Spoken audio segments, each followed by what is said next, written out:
പിതാവിൻ്റെയും പുത്രൻ്റെയും പരിശുദ്ധാത്മാവിൻ്റെയും നാമത്തിൽ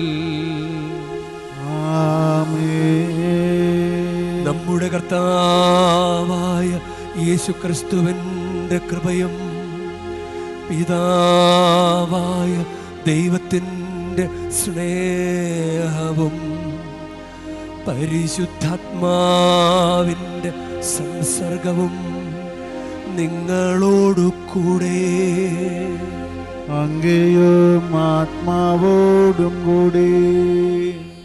ഈശോയിൽ സ്നേഹമുള്ളവരെ, നമ്മൾ ഒരു പ്രധാനപ്പെട്ട വ്യക്തിയെ കാണാനായിട്ട് അദ്ദേഹത്തിൻ്റെ ഓഫീസിൻ്റെ മുൻപിലോ റൂമിൻ്റെ മുമ്പിലൊക്കെ നമ്മളിങ്ങനെ കാത്തു നിൽക്കുമ്പോഴും നമ്മളവിടെ പുറത്ത് പല പല കാര്യങ്ങളിങ്ങനെ വ്യാപൃതരായിരിക്കില്ല. മറ്റുള്ളവരോടൊക്കെ സംസാരിച്ച് കുശലമൊക്കെ പറഞ്ഞ് അതിനെന്തെങ്കിലുമൊക്കെ തമാശയൊക്കെ പറഞ്ഞ് അങ്ങനെ നിൽക്കില്ല. നമ്മൾ ഉള്ളിൽ പ്രധാനപ്പെട്ട ആളെ നിൽക്കുകയാണ്. നമുക്കടുത്ത ഊഴമാണ് അയാളെ കാണാനായിട്ടുള്ള.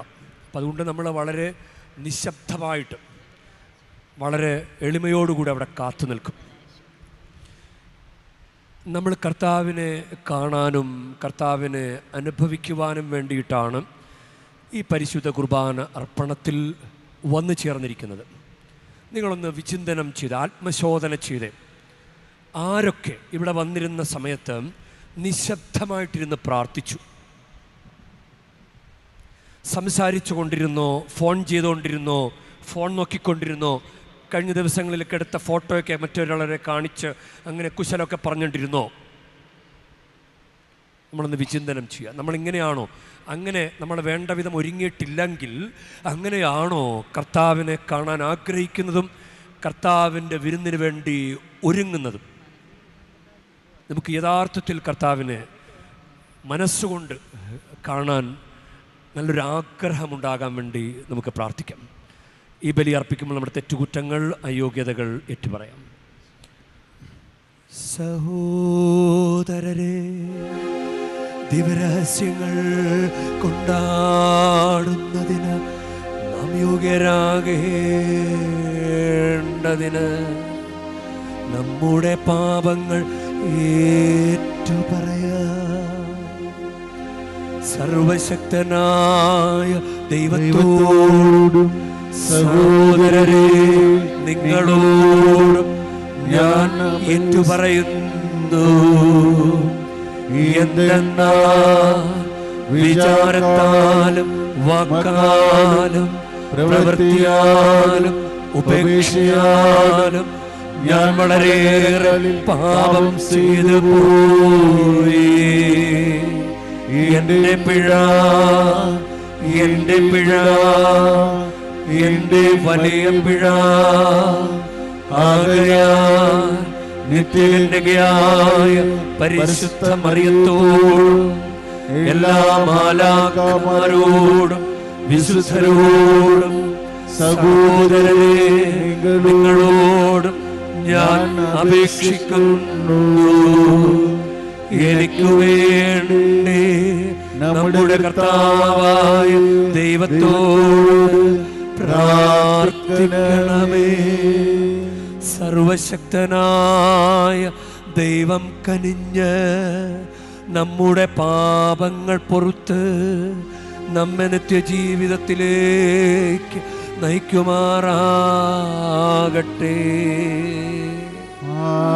ആമേൻ.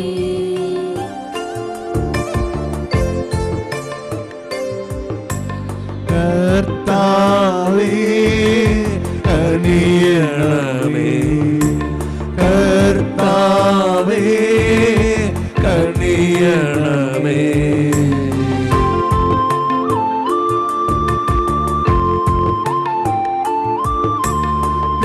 ക്രിസ്തുവേ കനിയണമേ, ക്രിസ്തുവേ കനിയണമേ.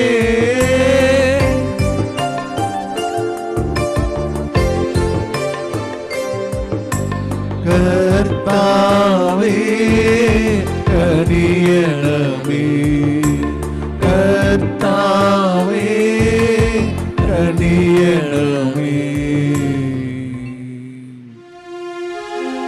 നമുക്ക് പ്രാർത്ഥിക്കാം.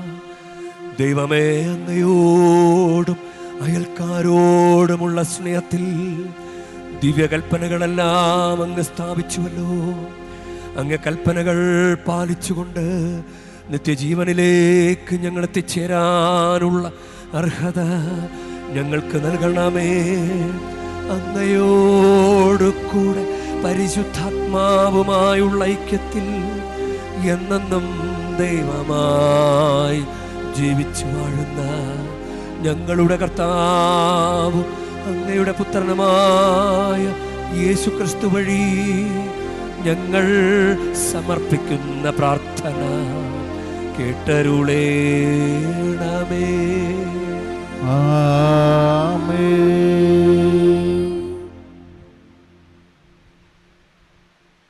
ഹഗ്ഗായി പ്രവാചകന്റെ പുസ്തകത്തിൽ നിന്നും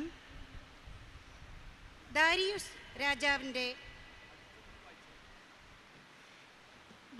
രാജാവിൻ്റെ 2-ാം ഭരണവർഷം 6-ാം മാസം 1-ാം ദിവസം യൂദയായുടെ ദേശാധിപതിയായ ശെൽയാത്തിയേലിൻ്റെ മകൻ സെറുബാബേലിനും യഹോസദാക്കിൻ്റെ മകനും പ്രധാന പുരോഹിതനുമായ ജോഷ്വായ്ക്കും ഹഗ്ഗായി പ്രവാചകൻ വഴി ലഭിച്ച കർത്താവിൻ്റെ അരുളപ്പാട്. സൈന്യങ്ങളുടെ കർത്താവ് അരുളി ചെയ്യുന്നു, കർത്താവിൻ്റെ ആലയം പുനരുദ്ധരിക്കുന്നതിന് സമയമായിട്ടില്ല എന്ന് ഈ ജനം പറയുന്നു. അപ്പോൾ ഹഗ്ഗായി പ്രവാചകൻ വഴി കർത്താവ് അരുളി ചെയ്തു, ഈ ആലയം തകർന്നു കിടക്കുന്ന ഈ സമയം നിങ്ങൾക്ക് മച്ചിട്ട ഭവനങ്ങളിൽ വസിക്കാനുള്ളതാണോ? അതുകൊണ്ട് സൈന്യങ്ങളുടെ കർത്താവ് അരുളി ചെയ്യുന്നു, നിങ്ങളുടെ സ്ഥിതിയെപ്പറ്റി ചിന്തിക്കുവിൻ. നിങ്ങൾ ഏറെ വിതച്ചു, കുറച്ചു മാത്രം കൊയ്തു. നിങ്ങൾ ഭക്ഷിക്കുന്നു, ഒരിക്കലും തൃപ്തരാകുന്നില്ല. നിങ്ങൾ പാനം ചെയ്യുന്നു, തൃപ്തി വരുന്നില്ല. നിങ്ങൾ വസ്ത്രം ധരിക്കുന്നു, ആർക്കും കുളിരുമാറുന്നില്ല. കൂലി ലഭിക്കുന്നവന് അത് ലഭിക്കുന്നത് ഓട്ടസഞ്ചിയിൽ ഇടാൻ മാത്രം. സൈന്യങ്ങളുടെ കർത്താവ് അരുളി ചെയ്യുന്നു, നിങ്ങളുടെ സ്ഥിതിയെപ്പറ്റി ചിന്തിക്കുവിൻ. നിങ്ങൾ മലയിൽ ചെന്ന് തടി കൊണ്ടുവന്ന് ആലയം പണിയുവിൻ. ഞാൻ അതിൽ സംതൃപ്തനാകും, മഹത്വത്തോടെ ഞാൻ അതിൽ പ്രത്യക്ഷനാകും. കർത്താവ് അരുളി ചെയ്യുന്നു. കർത്താവിൻ്റെ വചനം. ദൈവത്തിന് നന്ദി. കർത്താവ് തൻ്റെ ജനത്തിൽ സംപ്രീതനായിരിക്കുന്നു. കർത്താവ് തൻ്റെ ജനത്തിൽ സംപ്രീതനായിരിക്കുന്നു. കർത്താവിന് പുതിയ കീർത്തനം ആലപിക്കുവിൻ. വിശുദ്ധരുടെ സമൂഹത്തിൽ അവിടുത്തെ പാടിപ്പുകഴ്ത്തുവിൻ. ഇസ്രയേൽ തൻ്റെ സൃഷ്ടാവിൽ സന്തോഷിക്കട്ടെ. സിയോന്റെ മക്കൾ തങ്ങളുടെ രാജാവിൽ ആനന്ദിക്കട്ടെ. കർത്താവ് തൻ്റെ ജനത്തിൽ സംപ്രീതനായിരിക്കുന്നു. കർത്താവ് തൻ്റെ ജനത്തിൽ സംപ്രീതനായിരിക്കുന്നു. നൃത്തം ചെയ്തുകൊണ്ട് അവർ അവിടുത്തെ നാമത്തെ സ്തുതിക്കട്ടെ. തപ്പുകൊട്ടിയും കിന്നരം മീട്ടിയും അവർ അവിടുത്തെ സ്തുതിക്കട്ടെ. എന്തെന്നാൽ കർത്താവ് തൻ്റെ ജനത്തിൽ സംപ്രീതനായിരിക്കുന്നു. എളിയവരെ അവിടുന്ന് വിജയമണിയിക്കുന്നു. കർത്താവ് തൻ്റെ ജനത്തിൽ സംപ്രീതനായിരിക്കുന്നു. കർത്താവ് തൻ്റെ ജനത്തിൽ സംപ്രീതനായിരിക്കുന്നു. വിശ്വസ്ത ജനം ജയഘോഷം മുഴക്കട്ടെ. അവർ തങ്ങളുടെ കിടക്കകളിൽ ആനന്ദം കൊണ്ട് പാടട്ടെ. അവരുടെ കണ്ഠങ്ങളിൽ ദൈവത്തിൻ്റെ സ്തുതി ഉയരട്ടെ. അവിടുത്തെ വിശ്വസ്തർക്ക് ഇത് മഹത്വമാണ്. കർത്താവ് തൻ്റെ ജനത്തിൽ സംപ്രീതനായിരിക്കുന്നു. കർത്താവ് തൻ്റെ ജനത്തിൽ സംപ്രീതനായിരിക്കുന്നു. Hallelujah, hallelujah. കർത്താവ് അരുളി ചെയ്യുന്നു, വഴിയും സത്യവും ജീവനും ഞാനാണ്. എന്നിലൂടെയല്ലാതെ ആരും പിതാവിൻ്റെ അടുക്കലേക്ക് വരുന്നില്ല. ഹല്ലേലൂയ.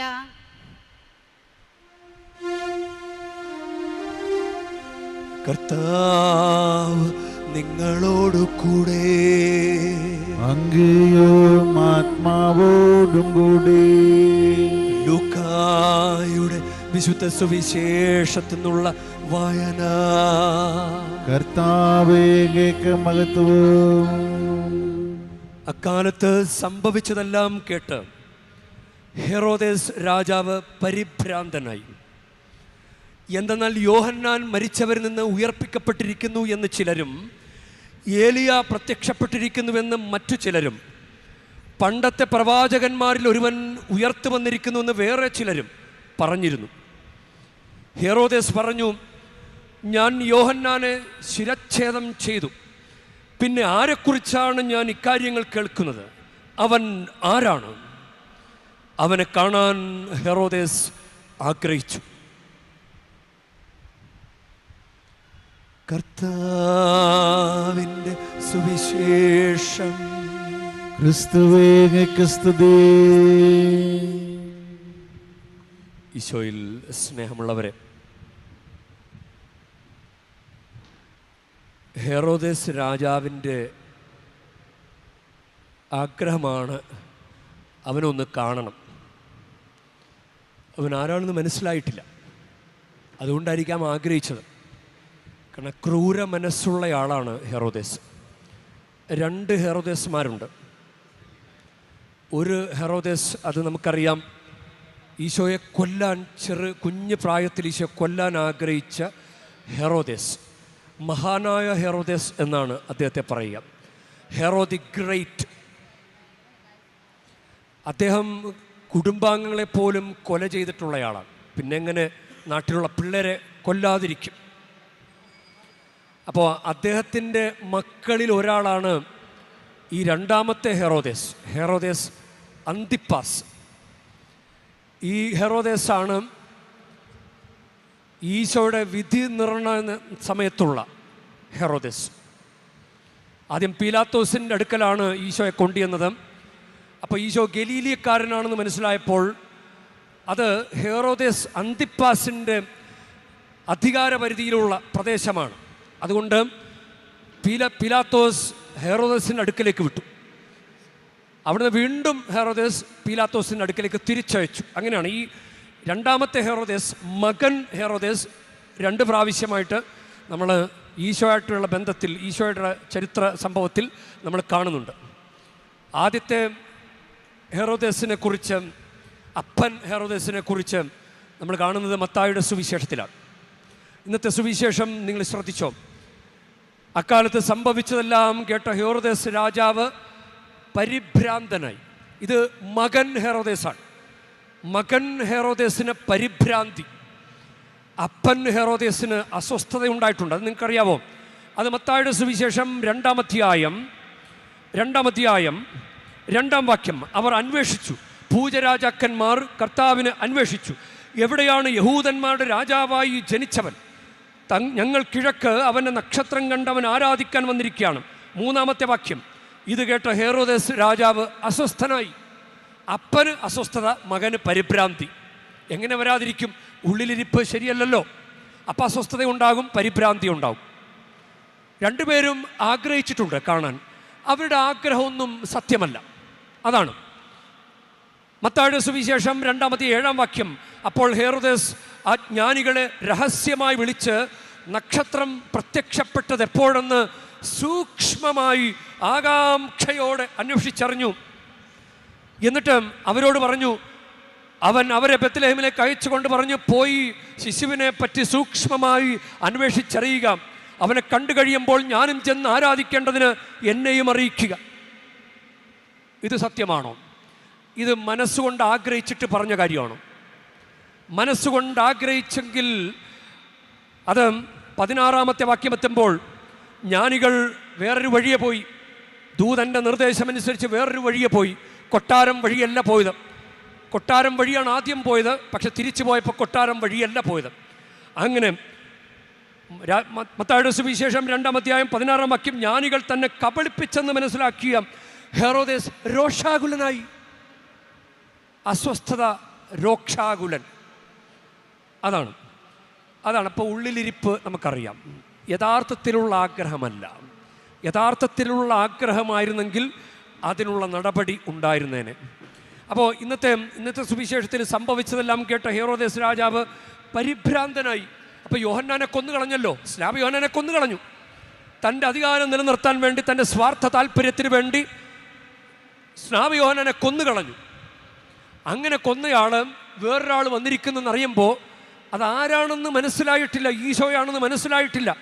അതുകൊണ്ടാണ് അവനെ കാണാൻ ഹെറോദേസ് ആഗ്രഹിച്ചു. ഇനി ലൂക്കായുടെ സുവിശേഷത്തിൽ തന്നെ 23-ാം അധ്യായത്തിൽ അങ്ങനെ പീലാത്തോസ് ഈ മനുഷ്യൻ ഗലീലിയക്കാരനാണോ എന്ന് ചോദിച്ചു. അത് ലൂക്ക 23:6 വാക്യമാണ്. അവൻ ഹെറോദേസിൻ്റെ അധികാരത്തിൽപ്പെട്ടവനാണെന്ന് അറിഞ്ഞപ്പോൾ പീലാത്തോസ് അവനെ അവൻ്റെ അടുത്തേക്ക് അയച്ചു. ആ ദിവസങ്ങളിൽ ഹെറോദേസ് ജെറുസലേമിലുണ്ടായിരുന്നു. 8-ാമത്തെ വാക്യം ലൂക്ക 23:8. ഹെറോദേസ് യേശുവിനെ കണ്ടപ്പോൾ അത്യധികം സന്തോഷിച്ചു. ഒന്ന് കേട്ട്, ഹെറോദേസ് ഈശോയെ കണ്ടപ്പോൾ അത്യധികം സന്തോഷിച്ചു. ഈ സന്തോഷം സത്യമാണോ? തുടർന്നുള്ള വചനം കേൾക്കുമ്പോൾ നമുക്ക് മനസ്സിലാവും. എന്തെന്നാൽ അവൻ യേശുവിനെ പറ്റി കേട്ടിരുന്നത് കൊണ്ട് അവനെ കാണാൻ ആഗ്രഹിച്ചിരുന്നു. അവനെ കാണാൻ, വെറുതെ ചുമ്മാ ഒന്ന് കാണാൻ, ഒന്നിനും വേണ്ടിയല്ല, വെറുതെ ഒന്ന് കാണാൻ അങ്ങനെ ആഗ്രഹിച്ചിരുന്നു. അവൻ ചെയ്യുന്ന ഏതെങ്കിലും ഒരു അത്ഭുതം കാണാമെന്ന് പ്രതീക്ഷിച്ചിരുന്നു.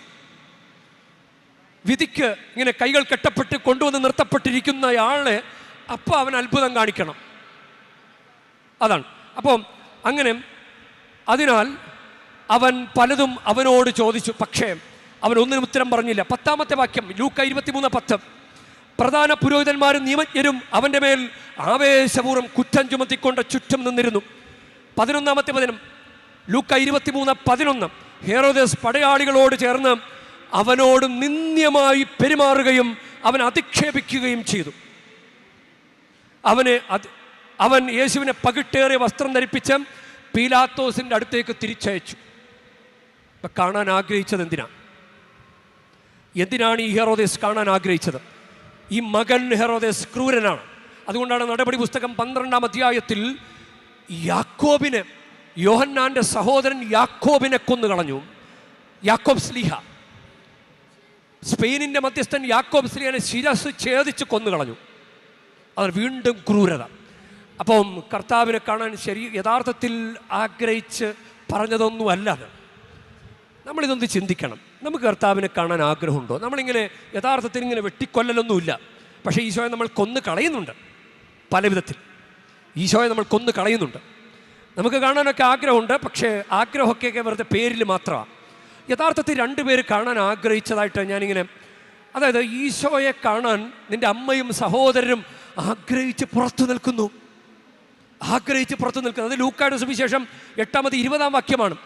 ലൂക്കായാണ് ഈ ആഗ്രഹത്തെക്കുറിച്ച് ഇങ്ങനെ പറയുന്നത്. അപ്പോൾ ഈശോയെ കാണാൻ പരിശുദ്ധമ്മ ആഗ്രഹിച്ചിരുന്നു. അതുകൊണ്ടാണല്ലോ ഈശോ ആയി ജനിക്കാൻ, മനുഷ്യനായി പിറക്കുന്ന ദൈവപുത്രൻ്റെ അമ്മയായി മാറാൻ അവൾ ആഗ്രഹിച്ചിരുന്നു. അതുകൊണ്ടാണ് ഗബ്രിയേൽ ദൂതൻ വന്നപ്പോൾ കിട്ടിയ ചാൻസ്, ഇതാ കർത്താവിൻ്റെ ദാസി എന്ന് പറഞ്ഞ് അത് സ്വീകരിച്ചത്. ഈശോയെ കാണാൻ വേണ്ടി അമ്മയും സഹോദരങ്ങളും കാത്തു നിൽക്കുമ്പോൾ ഈശോ പറയുന്നില്ലേ, ദൈവവചനം പാലിക്കുന്നവരാണ്, കർത്താവിൻ്റെ ഇഷ്ടം നിറവേറ്റുന്നവരാണ്, അവരാണ് യഥാർത്ഥത്തിൽ എൻ്റെ അമ്മയും സഹോദരരും. അത് അമ്മ ചെയ്യുന്നുണ്ട്. അതുകൊണ്ടാണ് അത് അമ്മയ്ക്കുള്ള ക്രെഡിറ്റാണ്. ഇപ്പം കർത്താവിനെ കാണാൻ ആഗ്രഹിക്കുന്നവരുടെ ഉള്ളിലിരിപ്പ് അതെന്താണ്? കർത്താവിനെ കാണാൻ ആഗ്രഹിക്കുന്നവരുടെ ഉള്ളിലിരിപ്പ് ഈശോയെ അറിയാൻ ശ്രമിക്കുന്നുണ്ടോ? വചനത്തിലൂടെ, കൂദാശകളിലൂടെ ഈശോയെ കാണാനും അനുഭവിക്കാനും ആഗ്രഹമുണ്ടോ? എന്നിട്ടെന്താ ഞായറാഴ്ച ആചരണം മുടക്കിക്കളഞ്ഞു? എന്നിട്ടെന്താ കൂടെ കുമ്പസാരിക്കാത്തത്? കൗദാശികമായി ഈശോയുടെ സാന്നിധ്യം അനുഭവിക്കാൻ ആഗ്രഹമുണ്ടായിട്ട് എന്തുകൊണ്ട് ആഗ്രഹമുണ്ട് എന്ന് പറഞ്ഞ് ആദ്യ കുർബാന സ്വീകരണം നടത്തി.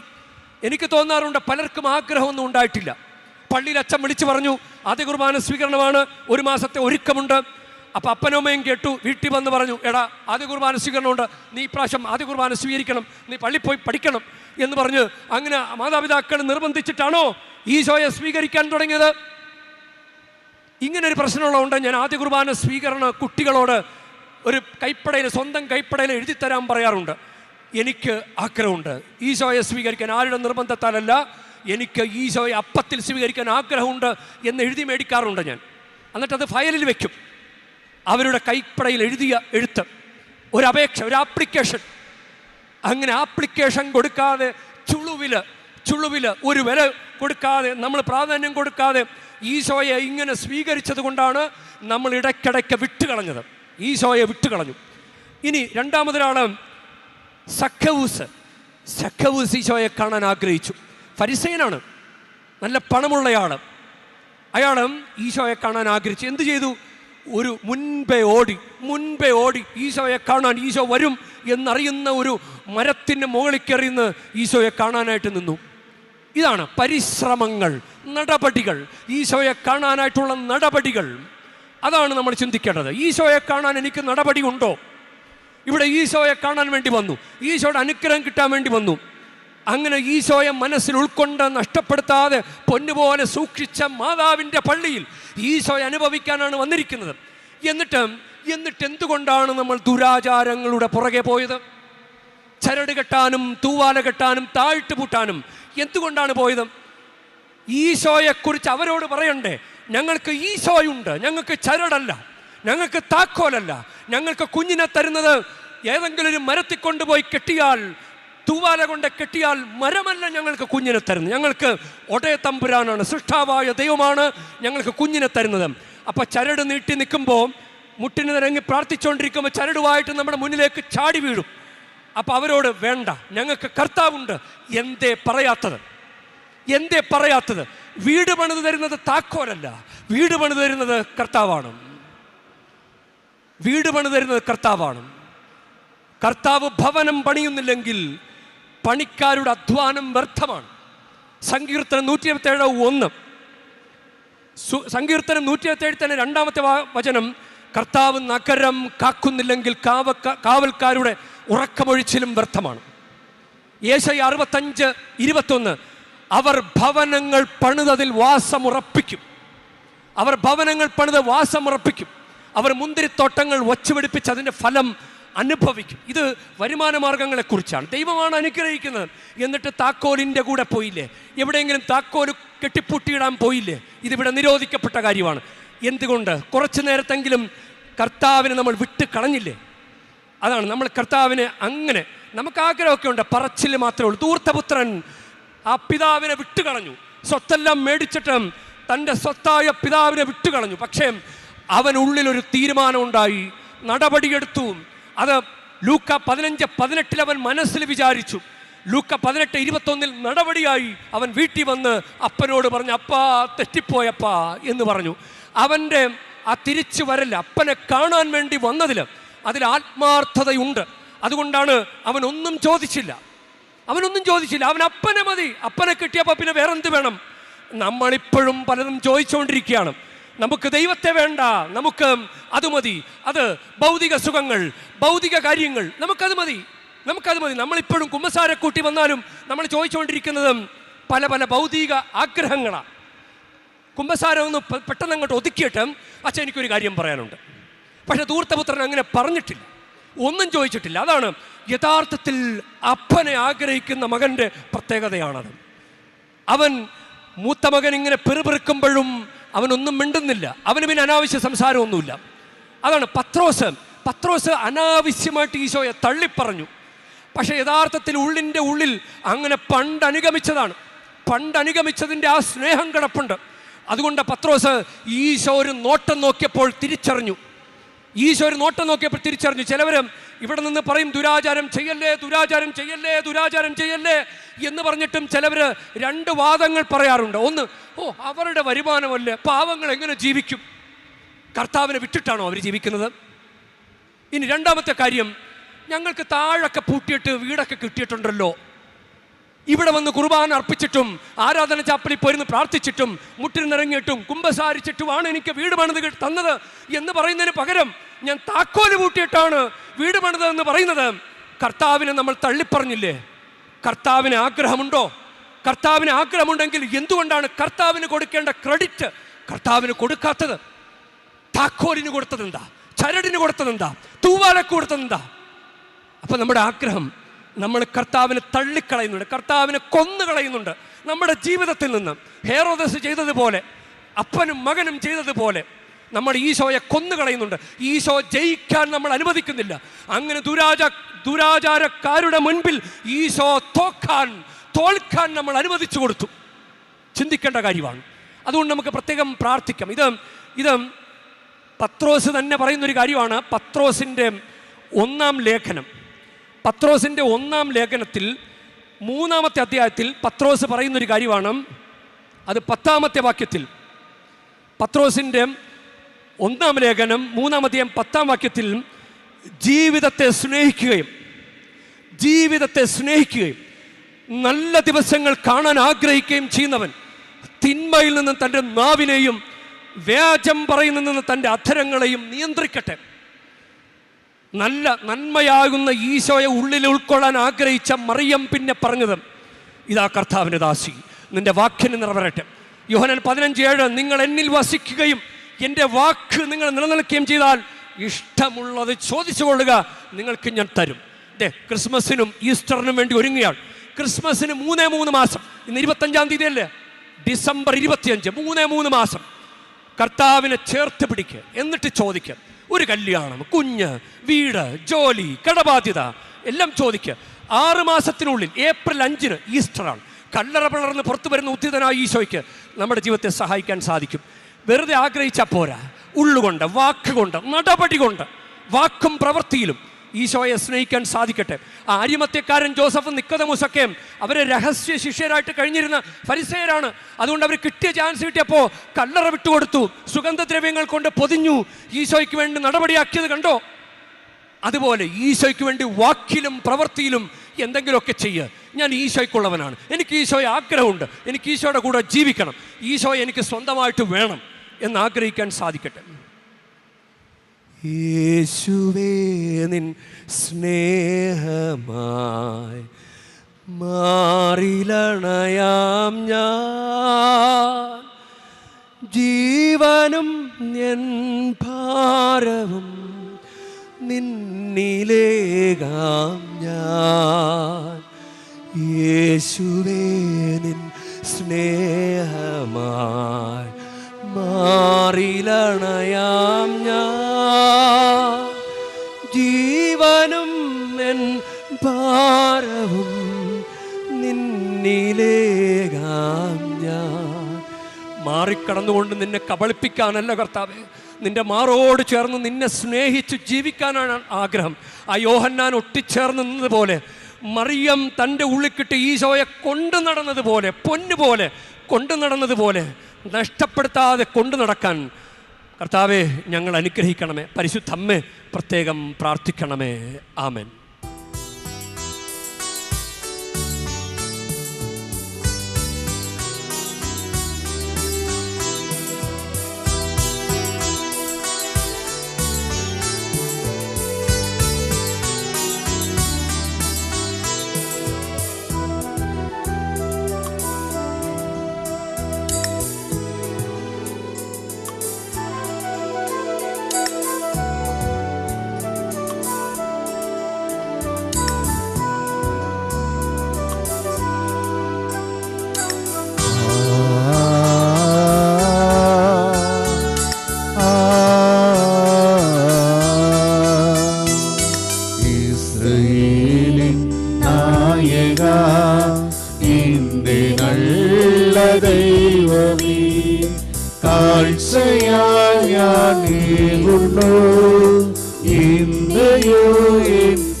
പ്രിയ സഹോദരരെ, എൻ്റെയും നിങ്ങളുടെയും ബലി സർവശക്തനും പിതാവുമായ ദൈവത്തിന് സ്വീകാര്യമാകുവാൻ വേണ്ടി നിങ്ങൾ പ്രാർത്ഥിക്കുവൻ. കർത്താവിന്റെ നാമത്തിന്റെ സ്തുതിക്കും മഹിമയ്ക്കും നമ്മുടേക്കും അവിടുത്തെ ക്രിസ്തുവിന്റെ നന്മയ്ക്കുമായി അങ്ങയുടെ കരങ്ങളിൽ നീ ബലി സ്വീകരിക്കുമാറാട്ടെ.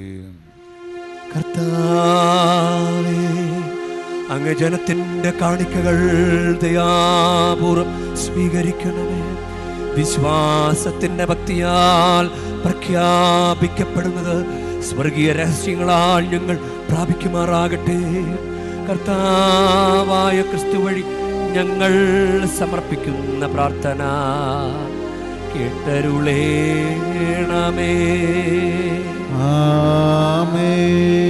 കർത്താവ് നിങ്ങളോടു കൂടെ, അങ്ങയും ആത്മാവോടും കൂടി. ഹൃദയങ്ങൾ ഉയർത്തുവിൻ. കർത്താവിലേക്ക് ഞങ്ങൾ ഉയർത്തിരിക്കുന്നു. നമ്മുടെ കർത്താവായ ദൈവത്തിന് നന്ദി പ്രകാശിപ്പിക്കാം. അതുചിതവും ന്യായമന്ത്രി. ഏറ്റവും പരിശുദ്ധനായ പിതാവേ, അങ്ങേ പ്രിയപുത്രനായ യേശു ക്രിസ്തുവിലൂടെ എങ്ങും എപ്പോഴും അങ്ങേക്ക് ഞങ്ങൾ കൃതജ്ഞത അർപ്പിക്കുന്നത് യഥാർത്ഥത്തിൽ ഉചിതവും ന്യായവും യോഗ്യവും രക്ഷാകരവുമാണല്ലോ. പരിശുദ്ധാത്മാവാൽ മനുഷ്യാവതാരം ചെയ്യുകയും കന്യകയിൽ നിന്ന് ജാതനാവുകയും ഞങ്ങൾക്ക് രക്ഷകനും ഉദ്ധാരകനുമായി അങ്ങ് അയക്കുകയും ചെയ്ത അങ്ങേ വചനം വഴി അങ്ങ് സമസ്തവും സൃഷ്ടിച്ചു. അങ്ങേ തിരുവുള്ളം നിറവേറ്റിക്കൊണ്ടും പരിശുദ്ധമായ ഒരു ജനത്തെ അങ്ങേക്ക് നേടിത്തന്നുകൊണ്ടും പീഡാസഹനവേളയിൽ കൈകൾ വിരിച്ച് അവിടുന്ന് മരണമുന്മൂലനം ചെയ്യുകയും ഉത്ഥാനം വെളിപ്പെടുത്തുകയും ചെയ്തു. ആകയാൽ എല്ലാ മാലാഖമാരോടും വിശുദ്ധരോടും ചേർന്ന് അങ്ങയുടെ മഹത്വത്തെ പ്രകീർത്തിച്ചുകൊണ്ട് ഞങ്ങളും താഴ്മയോടെ ആലപിക്കുന്നു. പരിശുദ്ധൻ പരിശുദ്ധൻ പരിശുദ്ധൻ സൈന്യങ്ങളുടെ കർത്താവാ ദൈവം പരിശുദ്ധൻ ദൈവം പരിശുദ്ധൻ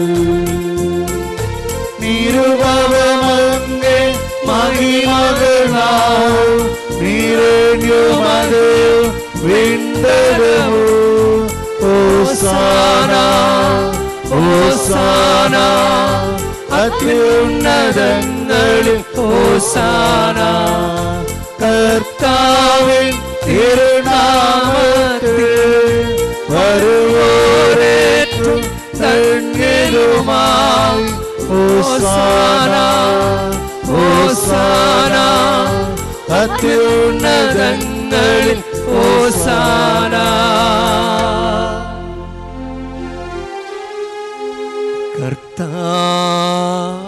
കർത്താവേ, സർവവിശുദ്ധിയുടെ ഉറവിടമായ അങ്ങ് സത്യമായ പരിശുദ്ധൻ ആകുന്നു.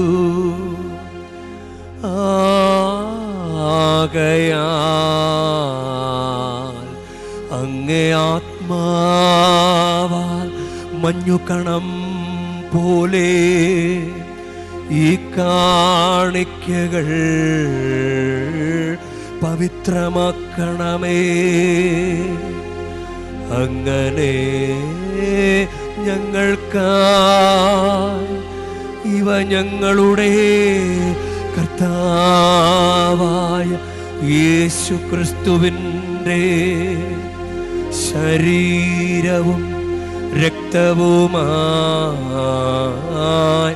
തീരുമാറാകട്ടെ. അവിടുന്ന് ഒറ്റിക്കൊടുക്കപ്പെട്ട് സോമനസാലെ പീഡകൾ സഹിച്ചപ്പോൾ അപ്പമെടുത്ത് കൃതജ്ഞത പ്രകാശിപ്പിച്ച് മുറിച്ച് തൻ്റെ ശിഷ്യന്മാർക്ക് കൊടുത്ത് കൊണ്ട് അരുൾ ചെയ്തു. എല്ലാവരും ഇതിൽ നിന്നു വാങ്ങി ഭക്ഷിക്കുവിൻ. എന്തെന്നാൽ ഇത് നിങ്ങൾക്കു വേണ്ടി അർപ്പിക്കാനിരിക്കുന്ന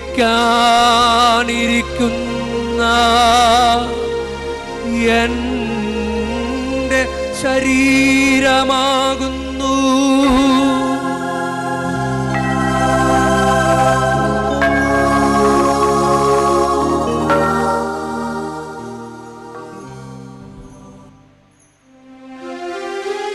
അപ്രകാരം തന്നെ അത്താഴം കഴിഞ്ഞ് പാനപാത്രമെടുത്ത് വീണ്ടും അങ്ങേക്ക് കൃതജ്ഞത പ്രകാശിപ്പിച്ച് തൻ്റെ ശിഷ്യന്മാർക്ക് കൊടുത്ത് കൊണ്ട് അരുൾ ചെയ്തു. എല്ലാവരും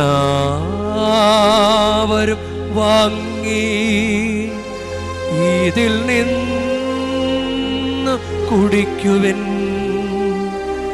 എന്തെന്നാൽ ഇത് നിങ്ങൾക്ക് വേണ്ടിയും അനേകർക്കു വേണ്ടിയും പാപമോചനത്തിനായി ചിന്തപ്പെടാനിരിക്കുന്ന എൻ്റെ രക്തത്തിൻ്റെ നവീനവും സനാതനവുമായ ഉടമ്പടിയുടെ പാനപാത്രമാകുന്നു. ഇതു നിങ്ങൾ എൻ്റെ ഓർമ്മയ്ക്കായി ചെയ്യുവിൻ.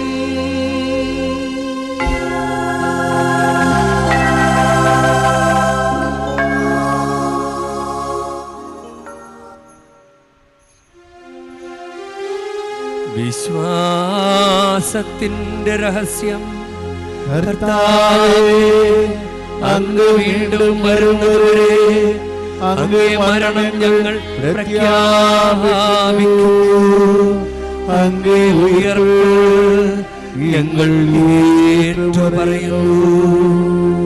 ആകയാൽ കർത്താവേ, അവിടുത്തെ മരണവും ഉയർപ്പും ഓർത്തുകൊണ്ട് അങ്ങ് തിരുമുൻപിൽ നിൽക്കുന്നതിനും അങ്ങേ പരിചരിക്കുന്നതിനും അർഹരാക്കി തീർത്തതിനും ഞങ്ങൾ നന്ദി പറഞ്ഞുകൊണ്ട് ജീവൻ്റെ അപ്പവും രക്ഷയുടെ പാനപാത്രവും ഞങ്ങൾ അങ്ങേക്ക് അർപ്പിക്കുന്നു. ക്രിസ്തുവിൻ്റെ ശരീരത്തിലും രക്തത്തിലും പങ്കുചേരുന്ന ഞങ്ങളെ പരിശുദ്ധാത്മാവിൽ ഒന്നായി ചേർക്കണമെന്നും താഴ്മയോടെ ഞങ്ങൾ അപേക്ഷിക്കുന്നു. കർത്താവേ, ലോകമെങ്ങും വ്യാപിച്ചു കിടക്കുന്ന അങ്ങ് കത്തോലിക്ക തിരുസഭയെ ഓർക്കണമേ. ഞങ്ങളുടെ പരിശുദ്ധ പിതാവ് ലയോ 14 പാപ്പയോടും ഞങ്ങളുടെ രൂപതാധ്യക്ഷനായ സഹായരാജ് മെത്രാനോടും വൈദിക ഗണത്തോടുമൊത്ത് സഭയെ അങ്ങ് സ്നേഹത്തിൻ്റെ പൂർണ്ണതയിൽ എത്തിക്കണമേ. ഉയർപ്പിൻ്റെ പ്രത്യാശയോടെ നിദ്രകൊള്ളുന്ന ഞങ്ങളുടെ സഹോദരീ സഹോദരന്മാരെയും അങ്ങ് കാരുണ്യത്തിൽ മരണമടഞ്ഞ സകലരെയും അങ്ങ് ഓർക്കുകയും അങ്ങ് തിരുമുഖത്തിൻ്റെ പ്രകാശത്തിലേക്ക് അവരെ സ്വീകരിക്കുകയും ചെയ്യണമേ. ഞങ്ങളെല്ലാവരിലും കനിയണമെന്ന് ഞങ്ങൾ പ്രാർത്ഥിക്കുന്നു. അങ്ങനെ ദൈവമാതാവായ പരിശുദ്ധ കന്യകാമറിയത്തോടും ആ കന്യകയുടെ വിരക്ത ഭർത്താവായ ഭാഗ്യപ്പെട്ട വിശുദ്ധ യൗസപിതാവിനോടും അനുഗ്രഹീത അപ്പോസ്തലന്മാരോടും മഹിമേറിയ രക്തസാക്ഷികളോടും ഞങ്ങളുടെ സ്വർഗീയ മധ്യസ്ഥരോടും കാലാകാലങ്ങളിൽ അങ്ങേ പ്രസാദിപ്പിച്ച സകല വിശുദ്ധരോടുമൊത്ത് നിത്യജീവനിൽ പങ്കുചേരാൻ ഞങ്ങളെ അർഹരാക്കുകയും അങ്ങേ പുത്രനായ യേശുക്രിസ്തു വഴി ഞങ്ങളങ്ങേ സ്തുതിക്കുകയും മഹത്വപ്പെടുത്തുകയും ചെയ്യുമാറാകട്ടെ. ക്രിസ്തുവിലൂടെ, ക്രിസ്തുവിനോടുകൂടെ, ക്രിസ്തുവിൽ തന്നെ സർവശക്തനായ ദൈവവും പിതാവുമായ അങ്ങേക്ക് പരിശുദ്ധാത്മാവുമായുള്ള ഐക്യത്തിൽ എല്ലാ ബഹുമതിയും മഹത്വവും എന്നുമെന്നേക്കും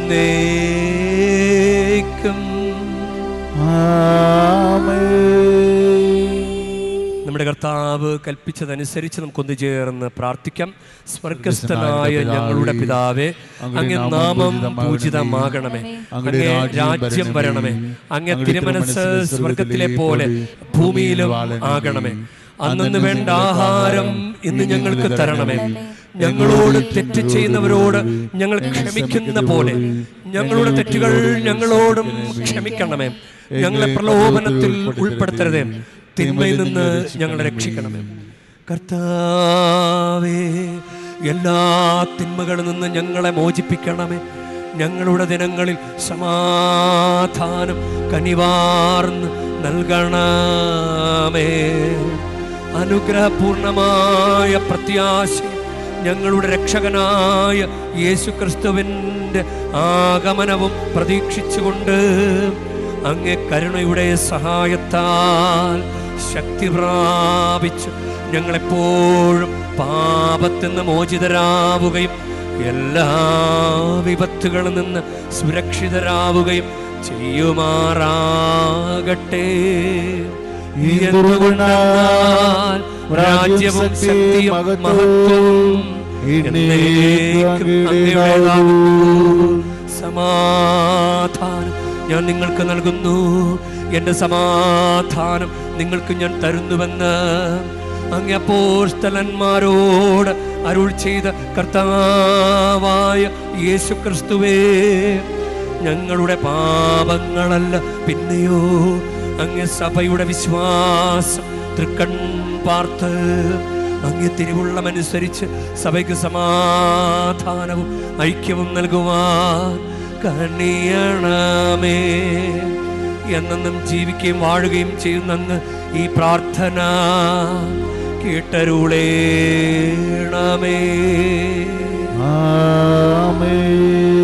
കർത്താവിൻ്റെ സമാധാനം നിങ്ങളോട് കൂടെ എപ്പോഴും ഉണ്ടായിരിക്കട്ടെ.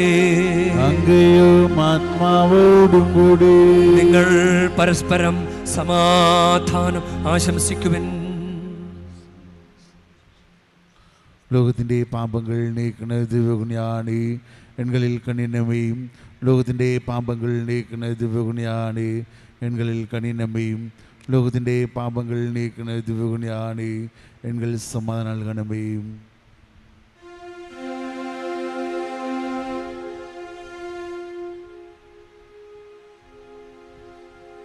ഇതാ ദൈവത്തിൻ്റെ കുഞ്ഞാട്, ഇതാ ലോകത്തിൻ്റെ പാപങ്ങൾ നീക്കുന്നവൻ. കുഞ്ഞാടിൻ്റെ വിരുന്നിന് ക്ഷണിക്കപ്പെട്ടിരിക്കുന്നവർ അനുഗ്രഹീത. കർത്താവേ, അങ്ങന്റെ ഭവനത്തിൽ പ്രവേശിക്കാൻ ഞാൻ യോഗ്യനല്ല. അങ്ങ് ഒരു വാക്കുച്ചരിച്ചാൽ മാത്രം മതി, എന്റെ ആത്മാവ് സുഖം പ്രാപിക്കും.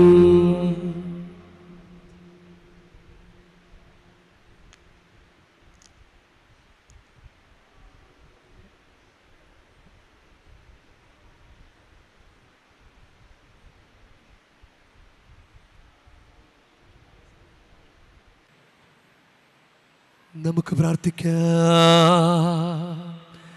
കർത്താവേ, അങ്ങ് കൂദാശിയാൽ അങ്ങ് പരിപോഷിപ്പിക്കുന്ന ഞങ്ങളെ നിരന്തര സഹായത്താൽ ഉദ്ധരിക്കണമേ.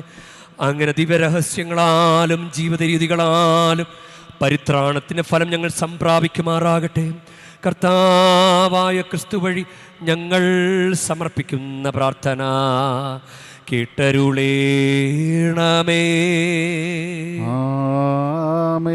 കർത്താവ് നിങ്ങളോടു കൂടെ, അങ്ങയും ആത്മാവോടും കൂടെ.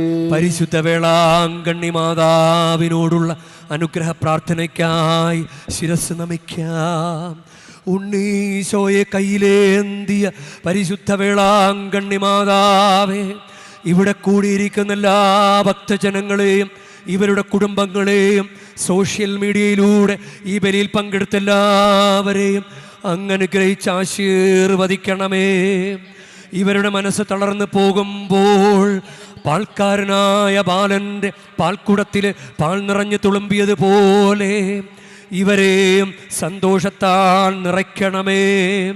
പരാജയങ്ങൾ ഇവരെ തളർത്തുമ്പോൾ മുടന്തനായ ബാലനെ നടക്കാനിടയാക്കിയതുപോലെ ഇവരെയും താങ്ങി നടത്തണമേ.